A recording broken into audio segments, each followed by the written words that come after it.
guys! Welcome to my vlog. So ngayon, nag-i-introduce na ako dyan papunta sa aming At ngayon po, kakatapos ko lang maligo dyan. At ready na umalis. Yan. So nila ko lamang ang aming bahay para walang makapasok ng ibang tao. At maya maya lang po ay dumating na rin ang aking sundo. Pagkarating namin ay agad na agad kami bumiyahe para po makarating ng mas maaga kasi medyo tanghali na po ng tapat na yan.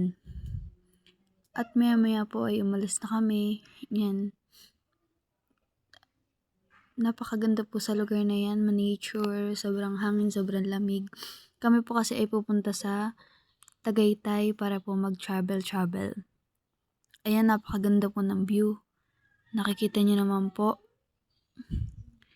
Puro paahon lang po lahat. Puro paahon, marami pong paahon. Tapos po, parang palusong ahon, ganun po yung daan. Kung gusto nyo pong magde-date kayo ng mga asawa-asawa nyo, boyfriend, girlfriend, ganun, maganda pong galaan ang Tagaytay. Ayan, mga banda po dyan ay parang tanghali na po.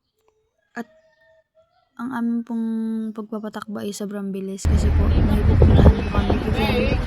Ayan po. Maya lang po nakarating na kami at kami po ay ginabi at pagdating namin ay nagkakasiyahan na po ang mga kasama po namin na iba pang mga nagagala din, mga kasama po namin sa At maya din po, yan, nagkakasiyahan na po sila at pagkatapos po nun ay nag-bonfire na po kami. At napakasaya po gawin ng bonfire. Sobrang saya po talaga, as in, sobrang nakakaalis po siya ng stress. Sobrang saya. Yun lang, bye-bye! Thank you for watching!